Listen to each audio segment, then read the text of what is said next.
Hello and welcome to History 3060, the Old South, 1492 to 1865, Internet for the Fall 2025 semester. I'm the professor for the class. My name is Dr. James McDonald, and in what I promise will be a short video introduction, we're going to look at the Moodle shell, talk a little bit about the course expectations. We'll go through the syllabus and the university policies. Kind of the same thing we would do if we were sitting in a face-to-face class and it was our first day. So let's look at the Moodle shell. It's set up right now with some basic information. I kind of keep the information, again, as basic as possible and not overwhelm with a lot of info that you may not need.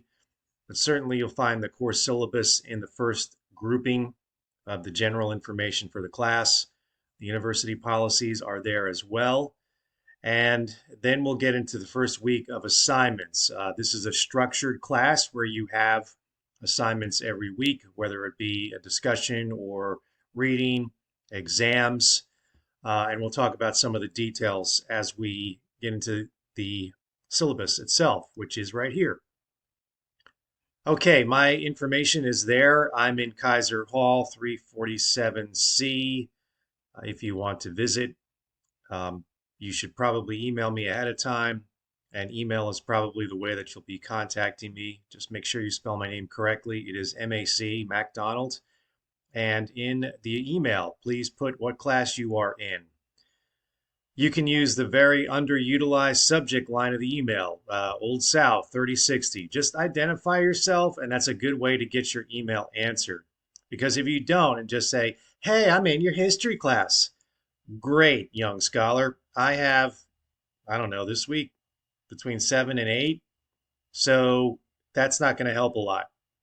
Because inevitably I'll ask a student, great, which one? And they'll say, American history.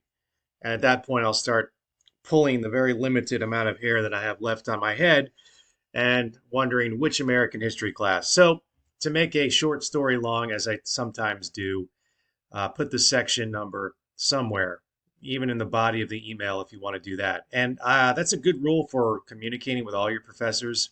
They will very much appreciate it. So, Old South or 3060. I'm very good about responding to emails if you follow that simple rule. I keep different hours than you because I'm old, so that don't have the same expectations about midnight or 1 o'clock in the morning emails being responded to. So just keep that in mind. But I am good about responding to any questions or concerns that you do have, and please don't hesitate to contact me. Online classes sometimes we get away from staying in touch as much as we should, especially with the number of students in each class and the number of classes that we have. We'll get to talking about the course itself, which is a fast-paced survey class. I think that's the kind of most accurate way to talk about it. The confines of the class are somewhat similar to 2010, 1492, exploration, the indigenous people who lived in the North American continent and specifically in the South, all the way to the end of the Civil War. And this course connects with Dr. Pellegrin's contemporary South, 1865, to the present, that you can take in a future semester. So we're going to cover up through the Civil War. And we will focus this, although it is fast-paced, obviously in the South. So you're not going to get a lot of Puritans and a lot of the development of the colony of Massachusetts or New Jersey or anything else like that, but certainly the South. The South as a unique area of the world and all of that goes with that story.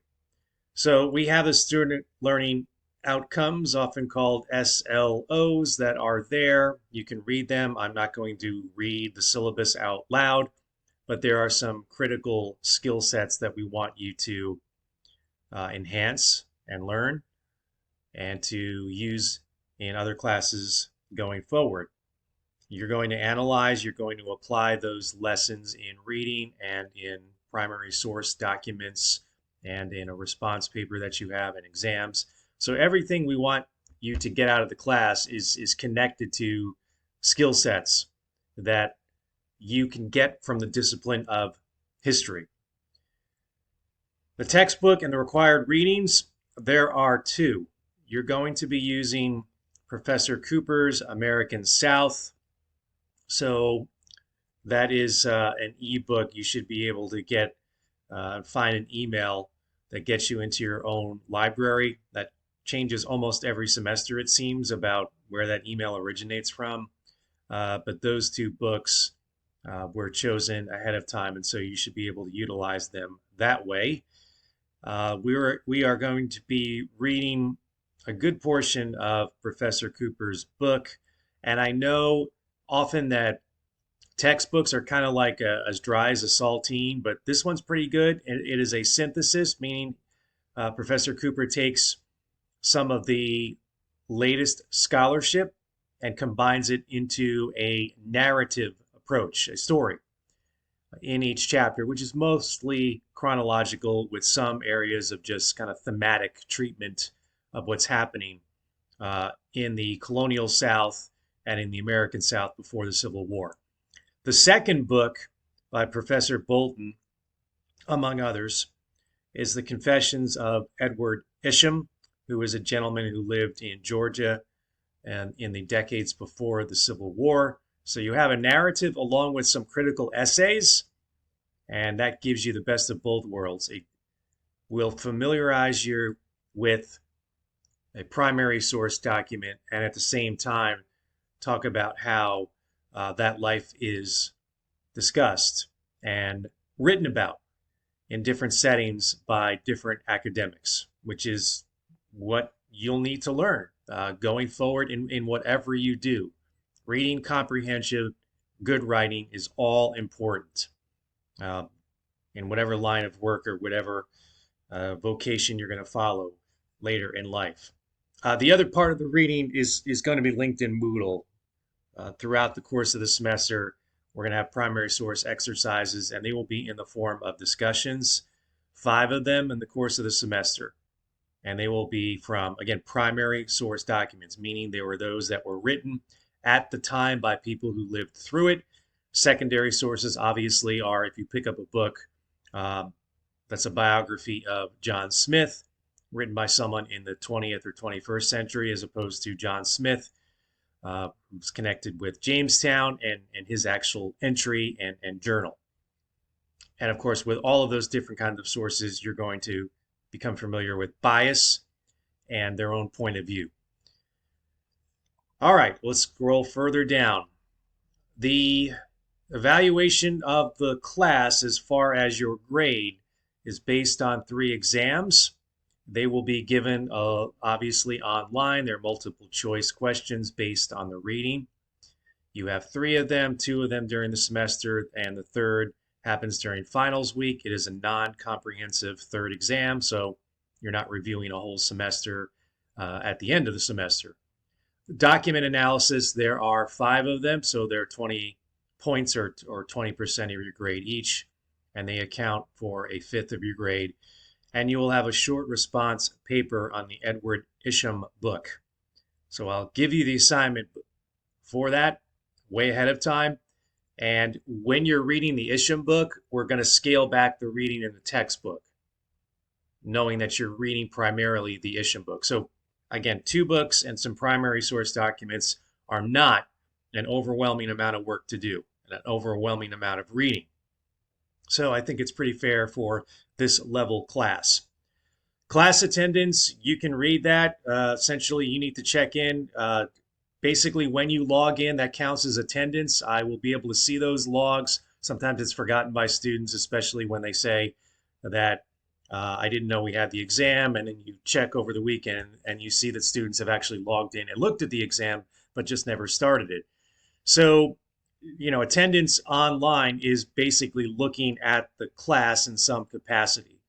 So please keep up with everything. I don't have enough time to kind of check in with everybody as much as I'd like to in every single class, and my classes are overwhelmingly online with a couple of face-to-face mixed in.